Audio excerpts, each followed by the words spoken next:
आज की कहानी का शीर्षक है भगवान की कृपा है। एक नगर में एक राजा था। उसका मंत्री भगवान का बहुत बड़ा भक्त था। कोई भी बात हो जाती तो वह यही कहता, भगवान की बड़ी कृपा है। यहां तक कि चाहे किसी के जीवन में दुखों का पहाड़ भी टूट पड़ता, तब भी उसके मुंह से यही निकलता कि भगवान की बड़ी कृपा है। इसी तरह एक दिन राजा के बेटे की मृत्यु हो गई। मृत्यु का समाचार सुनते ही मंत्री बोल उठा, भगवान की बड़ी कृपा है। यह बात राजा को बहुत बुरी लगी कि मेरा बेटा मर गया है और यह कह रहा है कि भगवान की कृपा है। इसे शर्म नहीं आती, पर वह चुप रहा। कुछ दिनों के बाद राजा की पत्नी की भी मृत्यु हो गई। मंत्री ने फिर यही कहा, भगवान की बड़ी कृपा है।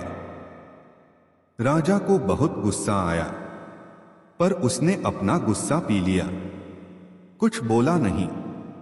एक दिन राजा के पास एक नई तलवार बनकर आई। राजा अपनी उंगली से तलवार की धार देखने लगा तो धार बहुत तेज होने के कारण तुरंत उसकी उंगली कट गई। तुरंत ही राजा की उंगली का एक हिस्सा उसकी उंगली से अलग हो गया। मंत्री पास में ही खड़ा था। वह बोला, भगवान की बड़ी कृपा है। अब राजा के भीतर जमा गुस्सा बाहर निकला और उसने तुरंत मंत्री को राज्य से बाहर जाने का आदेश दे दिया और कहा, मेरे राज्य में आज से अन्न जल ग्रहण मत करना।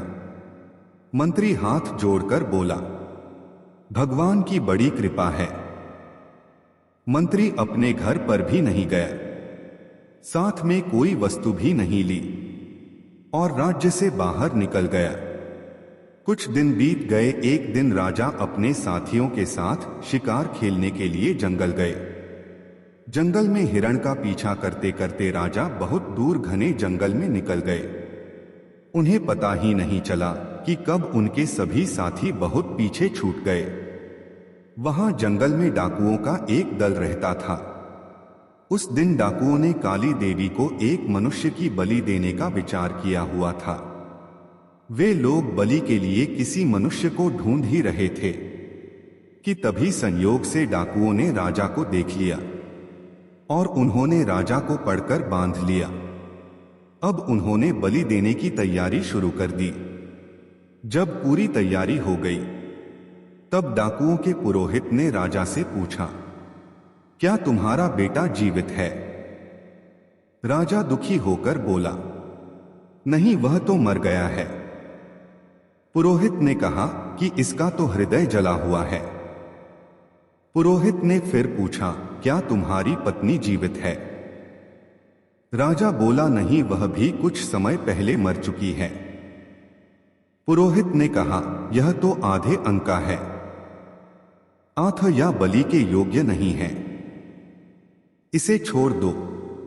लेकिन तभी उन्हें याद आया कि हो सकता है कि यह मरने के डर से झूठ बोल रहा हो। तब पुरोहित ने राजा के शरीर की जांच की तो देखा कि उसकी उंगली कटी हुई है।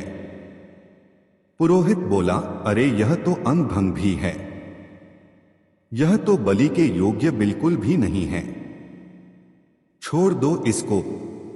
इसलिए डाकुओं ने राजा को छोड़ दिया। राजा भगवान को धन्यवाद देता हुआ अपने घर लौट आया।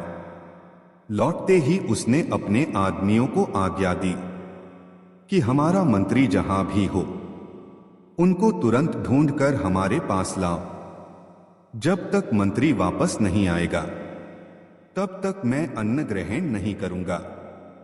राजा के आदमियों ने मंत्री को ढूंढ लिया और उनसे तुरंत राजा के पास वापस चलने की प्रार्थना की। मंत्री ने फिर कहा, भगवान की बड़ी कृपा है। मंत्री राजा के सामने उपस्थित हो गया तो राजा ने बड़े ही आदर पूर्वक मंत्री को बैठाया और अपनी भूल का पश्चाताप करते हुए जंगल वाली घटना सुनाकर कहा, कि पहले मैं तुम्हारी बात को समझा नहीं, पर अब समझ में आया कि भगवान की मेरे ऊपर कितनी कृपा थी। भगवान की कृपा से अगर मेरी उंगली ना कटती तो उस दिन मेरा गला कट जाता। परंतु जब मैंने तुम्हें राज्य से निकाल दिया तब भी तुमने यही कहा था कि भगवान की बड़ी कृपा है। तो वह क्या कृपा हो गई तुम पर, यह मेरी समझ में नहीं आया। तब मंत्री बोला, महाराज, जब आप शिकार करने गए तो अगर मैं यहां होता तब मैं भी आपके साथ जंगल में जाता और आपके साथ मैं भी जंगल में बहुत दूर निकल जाता, क्योंकि मेरा घोड़ा आपके घोड़े से कम तेज नहीं है।